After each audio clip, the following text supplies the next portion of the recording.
So in today's video, I got you guys with some more Black Ops 6 beta content, but instead of my normal route where I just kind of go over some gameplays or showcase best class setups for you guys, I decided to break down 10 different things about Black Ops 6 that in my opinion is good information to know if you guys are just downloading the beta today, or if you guys will be playing the beta next weekend when it's the open beta. Don't worry, Warzone fans, we have a Warzone gameplay lined up for later today. All 10 things I'm going to be talking about range from the best class setups that you can use for the best weapons, best graphic settings, best controller settings, settings that you need to change, and also just random little cool things I found out about certain maps, best ways to gain XP, and etc. So I hope you guys do enjoy the video, and if you guys do learn something, make sure to drop the like and subscribe if you're new. Moving on to the 10 things that I think are good to know about the beta, we're going to start with the most important things first, leading up to more of the random things that I found that I thought would be cool to share in this video. So of course, by far, the most important thing that you can do in the Bo6 beta before you start playing, or that might actually help you if you have already started playing, is tweaking a few settings that are brand new to the Call of Duty series. If you guys are at the main menu of the Bo6 beta, go ahead and press start and go over to settings. And if you guys do want to know my default settings or basic settings, here are my normal settings for you guys if you want to know them. My aim response curve type is linear, just in case you guys want to know that as well. But now we're moving over to the brand new setting that you must change if you actually want to play a little bit better or have the game feel a little bit more responsive, and that is sprint assist. I have sprint assist off because I don't really like automatic sprint, so that one's completely preference. But if you click X or square and to show more, there's something called the sprint assist delay. By default, this is set at 400, and what you're going to want to do is take the slider from 400 and bring it all the way down to 0. If you read the description of this setting, it says set the amount of time in milliseconds of movement input before sprint assist activates, which basically means there will be a lot less time in between you pressing the sprint button to your character actually sprinting than there would be if you left it at the default 400. Most of your settings should have ported over from MW3, but if you guys do want to know how to actually reload your weapon instantly or pick up items instantly just like you would in Warzone or Modern Warfare 3, just go ahead and make sure you go to interact reload behavior and change it to priority interact, and that is under combat advanced settings under combat. Other than that, there's not really that many other settings that you should really need to change in your controller. The rest should be all based on your preference, and I'm not entirely sure if this actually works, but if you go all the way down to your interface settings, obviously make sure your radar is on square as well, just like Warzone. But HUD presets,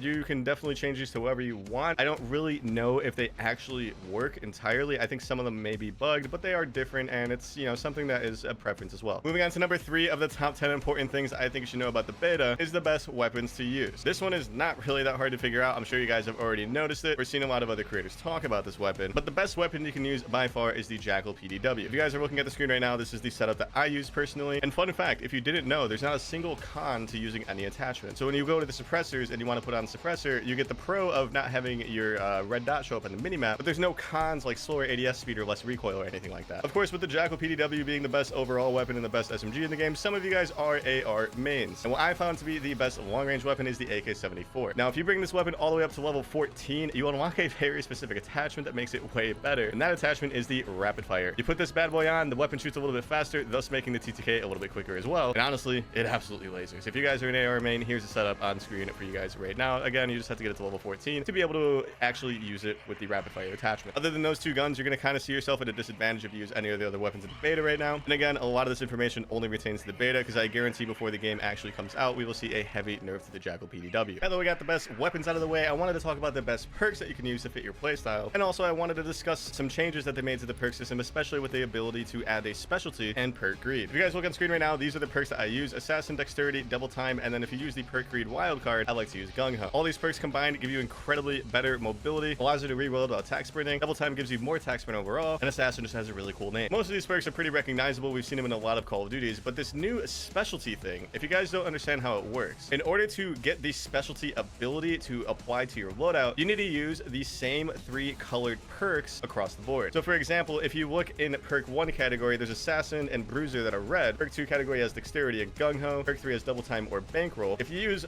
one of the red perks in all 3 categories, you get the specialty called enforcer, which allows you to get a temporary buff to movement speed and health regenerate after killing an enemy. That's especially good because if you kill an enemy and there's another enemy right next to them, your health is going to start automatically regenerating off the bat, allowing you to have a better chance of winning your gunfights. And of course, the extra movement speed right after getting a kill is also very nice as well, especially if you're a player that pushes a lot of people. This is something that I don't see many people talk about that much, but it's a really cool addition in my opinion. And of course, there's other attributes for using all blue perks and all green perks. I just find the red one to be the most useful. Moving onward to number 6 on my list of top 10 things that I think you should know about Bo6 in the beta. These are the lesser important ones. The first 5 are the more important ones. If you guys are an objective player like myself, you probably know that throwing random nades onto certain flags or throwing them onto hard points is very beneficial. There's one small change to the ammo crates, or the assault packs is what they're calling them now, that some of you guys may have not noticed, but more experienced players likely already have noticed. When you throw the ammo crate onto the ground, it instantly gives you your ammo without actually having to pick it up after throwing it on the ground. So if you want to know a way to get 2 nades in certain situations where you want to use 2 nades, make sure that when you spawn in, you throw your nade first at the flag or the hard point you want to throw it at, then deploy your assault pack, and it'll automatically grant you a second nade. If you do not put the assault pack down before you throw the first nade, and you put the assault pack down while you still have a nade in your inventory, it will just basically duplicate the nade, and you'll still only have 1 nade that life. Again, this is for like the super objective players like myself, but it's a little tip that I found out that I think some of you guys may want to know if you haven't figured it out yourself yet. Number 7 on this list is more of a how-to on how to activate a certain thing on the map Skyline. If you guys have been playing the map Skyline and have noticed that sometimes the second floor on one of the spawn sides has these giant metal doors covering the window and the door, and other times those metal doors aren't there. If you don't know why that happens or how that happens, if you actually take the secret tunnel behind the bookshelf, or if you go down the elevator shaft on the other side of the map, if you follow this weird convoluted path, right about in the middle of that path, you'll find a button. Now, when I first actually played the beta, I pressed that button and had no idea what it did, but over time, I slowly learned that pressing that button is what activates and deactivates the doors. So if you see the doors down and you want them up, you just have to take that tunnel route to press the button. And if you see the doors up, but you want to put them down to maybe hold the hard point that's up there, then you want to go through that tunnel, press the button, and then you follow the path if you're on the opposing spawn, and you can just take the elevator zip line straight up to the room. This one probably wasn't that useful, but some of you guys may have wanted this, right? This one is short and sweet, but it's one of the only useful jump spots that I found so far in the beta. On the same map, Skyline, if you guys want to know how to get onto the second floor without taking the stairs, elevator shaft, or the hallway, there's actually one way to do that. All you have to do is go on the first level, and if you see the piano that's by the staircase beginning, you can easily mantle from the piano through the windows onto the second floor. This is especially important in hardpoint because one of the hardpoints is on that second floor carpeted level. So if those metal doors that I talked about earlier in the video aren't closed, you can easily use this to flank enemies that are going to be watching all the other routes. Tip number 9 in our list of 10 tips is another map advice tip, and that one is about the map Scud. There are 2 spots or head glitch spots that I would highly recommend if you guys have played Scud, and you've probably ran into it if you have played Scud as well. If you spawn in on the seaside of the map while playing Domination on Scud, what you want to do is just go straight to the top of the satellite dish. There's a giant opening right in the middle. You can easily crouch so you don't have most of your body exposed, and a lot of people aren't going to be able to outgun you if you're sitting there. You can toss nades onto the mesh-like stuff that's over B, and it can bounce off of the mesh into B and kill anyone trying to get B. And basically, if you spawn on the C side, 90% of the time, the enemies that spawn on the A side will never be able to cap C so long as there's a person sitting in that spot. And on the other side of the map, there's another head glitch, not nearly as good, but it overlooks a lot more of the map, and that is just on these little stacks of cement bags. This one's pretty easy as well. If you spawn on the A side, just run straight to it, and you'll be able to beam people that are in the satellite spot or behind the satellite. Just had a little bit more of a challenge because there's a lot better head glitches on the satellite side. In my opinion, I do agree that Scud is probably the worst of the 4 maps that we have in the beta so far, and I think C is a little bit too overpowered because if you spawn on the C side and get control of that satellite dish, nobody's ever going to capture C, and highly unlikely they will capture B. Now, as I mentioned at the beginning of this video, it was going to be the most important tips at the beginning, followed by the least important tip being tip number 10. So now that we are officially at tip number 10, this is how you level up the fastest. As most of you guys know, leveling up requires you to get XP, which you can get XP in many ways, but if you're not a player that gets kills that often, all you have to do is just focus on objectives. So if you're playing hardpoint, try to sit in it as long as you can. If you're playing domination, try to cap as many flags as you can. And if you're playing team deathmatch, maybe focus on assists if you can't really get a lot of kills. Another piece of advice, of course, is to destroy any equipment you ever see. A trophy system and the assault packs each give you 25 XP. And there isn't any rockets in the beta right now, but if an enemy calls in a counter UAV or even a UAV, you can destroy both of those with a couple magazines out of your primary weapon, which gives you 75 XP. The only reason I decided to add this at the end of this video is because if you hit level 20 before the beta weekend is over, you unlock a skin that you can use in the new Warzone. So some people might have,